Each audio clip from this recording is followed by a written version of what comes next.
Yo, bien ou bof, et nous voilà aujourd'hui ensemble pour ce débriefing tant attendu. Ça fait un bout de temps que j'attendais ce film, Terminator Dark Fate. Et comme vous le savez, il y a peu de temps, je me suis retéma toute la saga. Quand le 5 est sorti, j'ai fait exactement la même chose. À chaque fois que j'ai l'occasion, je me retéma toute la saga. Inutile de préciser qu'on possède les bails et que je suis archi fan. Comme d'habitude, dans ce débriefing, il n'y aura pas de spoil. Donc ne t'en fais pas, jeune freluquet, tu peux regarder cette vidéo tranquillement, je vais rien te spoiler. Par contre, je vais pas te faire attendre plus longtemps, je te le dis tout de suite, je suis déçu. Ce film m'a énormément déçu, d'autant plus que ça fait un bout de temps que je l'attends et au final je suis déçu. Alors ça reste tout de même un gros j'ai toujours du mal à dire ce mot là, un gros blockbuster qui se regarde au prix qu'il a coûté, avec les acteurs, tout ça, bon ça va, mais non, là pour un Terminator je suis déçu. D'autant plus que ce film signait le grand retour de James Cameron et de Linda Hamilton. James Cameron, c'est lui qui a écrit et réalisé le 1 et le 2. Le 2 c'est carrément le chef d'œuvre de la saga et il a pas validé la suite, les suites qui ont été faites après ce film. Du coup là il a tenu à réécrire l'histoire en repartant du 2. Alors j'ai cru comprendre qu'il pouvait pas être à la réal de ce dernier Terminator parce qu'il était beaucoup trop occupé avec les prochains Avatar 2 et 3 qu'on attend avec impatience également. Donc à la limite c'est pas trop grave puisque c'est lui qui est à l'origine de cette saga et qu'il a écrit cette suite. Je me suis dit bon, il va donner la réal à quelqu'un de confiance. Moi je suis pas là pour faire l'encyclopédie qui te sort les noms des acteurs, des réalisateurs, des maquilleurs et de mon cul sur la commode. Moi je suis surtout là pour te donner mon avis comme un ami à qui tu demanderais ce qu'il a pensé du film qu'il a vu au Cinoche ce week-end. Donc le 3 et le 4 ont toujours été critiqués comme tu le sais certainement déjà, mais finalement ce Terminator Dark Fate ne leur arrive pas à la cheville, poto. Et c'est là qu'on se rend compte que finalement ces deux films là ne sont pas si mauvais que ça, parce que le 3 m'avait plu, hein, franchement il m'avait plu. C'est sûr que comparé au 2 c'est pas la même chose, mais à la fin quand ils sont à Crystal Peak j'ai des frissons, les acteurs sont au top, la musique également. Et le 4 c'est encore pire parce que j'ai toujours fantasmé sur le futur, et là dans le 4 on est dans le futur. Donc non, finalement c'est pas des mauvais films, mais quand tu vois le dernier, malheureusement c'est plus facile de critiquer que de faire le job, tu vois. Même Terminator Genesis le 5 est meilleur que ce film, avec la sublime Emilia Clarke en plus. Non, je vais t'expliquer pourquoi j'ai pas aimé ce film. Mais comme il y a beaucoup de points qui m'ont déplu, je vais te parler du seul et unique truc qui était à peu près cool. Alors sans spoiler, au début du film on voit Sarah Connor avec son fils John Connor qui sont très jeunes et c'est hyper bien fait. Je pense qu'ils ont utilisé la même technique que dans Jimmy Neutron avec Will Smith. En tout cas même dans celui-ci j'avais kiffé quand Schwarzenegger jeune se tape avec le Terminator, donc Schwarzenegger plus vieux. Pareil, ils avaient bien fait, ça fait un moment qu'ils maîtrisent ce truc et honnêtement ça c'est un truc qui m'a vraiment plu parce que c'est hyper bien fait. Sarah Connor jeune et John Connor pareil, c'est super bien fait. Voilà, je dis pas ce qui se passe, je t'en dis pas plus. Ce truc là ça m'a fait zizir au début du film. Ça m'a grave fait kiffer de les revoir, mais j'ai vite déchanté parce qu'il se passe un truc de ouf qui m'a dégoûté. J'étais dégoûté, mais voilà, je te dis pas quoi. Donc comme je te l'ai dit, ce qui s'est passé ne m'a pas plu, ça m'a dégoûté. Donc il s'agit du scénario, et le scénario c'est James Cameron, donc son grand retour. On l'attend et au final il nous a écrit de la merde. Il a écrit de la merde parce que c'est un truc de gamin qu'il a fait. Il a écrit une histoire complètement aberrante qui va à l'opposé de tout ce qui a été fait. C'est comme si genre les gens ont fait une suite. Ah, vous êtes allé par là, eh ben moi je vais par là. Un truc de gamin, c'est honteux. C'est tellement à l'opposé de tout ce qui a été fait que c'est cramé qu'il a voulu clasher les suites qui ont été faites. Ça me vénère parce que ça c'est des embrouilles de soyez malin, respecte il respecte même pas son... Ah vas-y, c'est des gamins les gens. Ils respectent pas ni leur œuvre ni les fans. Donc là, comme tu peux le constater, je suis fâché, mais le film c'est pas une dope de ouf, ça se regarde. Il y a de l'oseille, ça se voit, il y a des actions et tout. C'est un film qui se regarde. Mais là je suis déçu parce que je l'attendais depuis super longtemps. Il s'agit quand même d'un Terminator et en plus de ça avec le retour de James Cameron, ils nous ont vendu du rêve, mais au final il n'en est rien. Donc l'histoire c'est Port Nawak, c'est un truc complètement barré qui va à l'opposé de tout ce qu'on a pu savoir. Impossible que tu devines l'histoire, hein. Je te le dis tout de suite, c'est n'importe quoi. Il a revu tout depuis le début, il a tout géchant.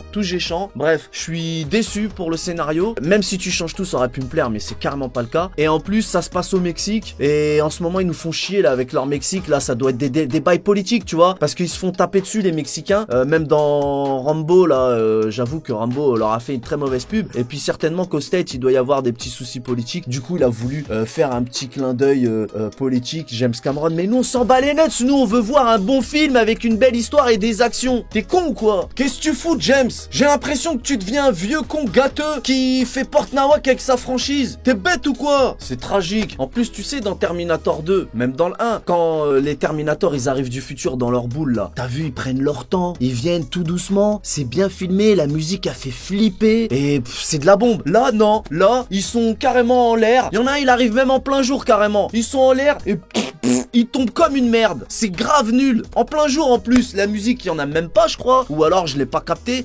C'est pas crédible. En plus, dans Terminator 2, tu te rappelles la tête qu'il avait, le mec? Je sais pas, tu sais, il faisait flipper. Il était grave crédible. Là, le méchant dans ce Terminator, là, il a la tête d'un mec que je connais. On dirait mon pote Mohamed. Mais non, les gars, non, c'est pas crédible. Il se passe rien avec cet acteur. Je suis dégoûté. Alors, j'avoue que pour faire mieux que... je crois que c'était Robert Patrick, là, qui faisait le keuf, là, la tête qu'il avait. C'était un truc de ouf. Lui, il était trop chaud. Trop crédible. J'avoue que c'est chaud pour en faire autant, mais là, ils ont des millions, ils nous font un Mexicain low cost. Mohamed, arrête. En ce qui concerne le retour de Linda Hamilton, je suis un peu mitigé. Dans le film, elle dit qu'elle passe son temps à boire. Ben, je crois que c'est pas que dans le film, parce qu'elle a pris un de ses coups de vieux, ma gueule. Là, c'est devenu un peu une mamie, quand même. Pour le rôle, c'est limite. Heureusement qu'elle porte des lunettes, parce que quand tu la vois rajeunie au début, et que d'un seul coup, tu la vois en mode mamie, ça pique un peu.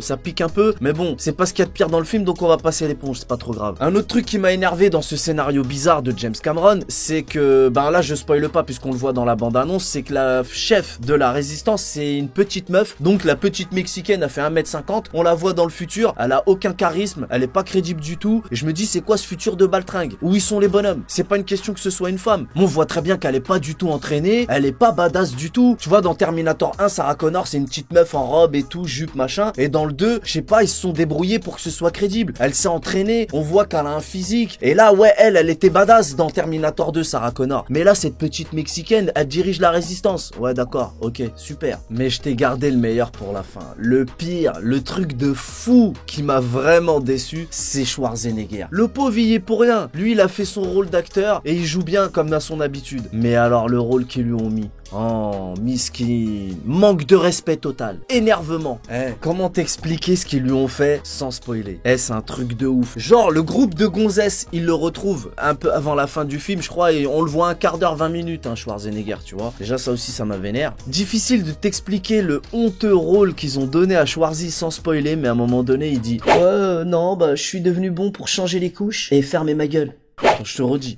Je suis bon pour changer les couches et fermer ma gueule. Ouais, j'écoute les femmes. Et des conneries comme ça. Tu sais quoi, même quand tu regardes la bande-annonce, tu vois très bien qu'ils caressent dans le sens du poil les féministes. Mais on s'en bat les nuts, nous, on veut un bon film. Moi, je suis pas macho, machin, tout ça, quand c'est des meufs. J'ai vu des meufs, par exemple, Atomic Blonde, je sais pas si tu connais ce film, mais la meuf, elle est hyper crédible. Pourtant, c'est Charlize Theron, une icône de la beauté. Elle défonce tout le monde, j'ai adoré, c'était de la bombe. Bon, bref, on s'égare du sujet. Je suis pas du tout machiste, macho, je sais pas quoi. Mais là, nous faire chier avec tes trucs de féministes, y a que des meufs. La chef de la résistance, c'est une meuf de 1m50. Même Linda Hamilton, elle est toute petite à côté de la grande, jeune, blonde truc. Vas-y, ça me fait chier. J'ai du mal à croire que c'est James Cameron qui a écrit cette histoire. C'est pas possible, c'est un gag. Donc voilà, le grand Terminator, le grand robot méchant, Schwarzenegger, la grande brute, et ben maintenant il change des couches. Vous en rêviez les femmes? Eh bien James Cameron l'a fait. Vous êtes contentes puisque vous voulez remplacer l'homme. Hein, c'est cool, hein? Eh ben ça pue sa mère. Ça sonne tellement fake dans la bouche du T800, je te jure, j'ai rigolé dans la salle, j'ai cru que c'était un fake. Comment tu peux oser faire ça quand tu prétends que ça va être la vraie suite de Terminator 2? Je suis le vrai James Cameron, je suis l'original. Terminator 3, Terminator 4 et 5, c'était de la merde. Là,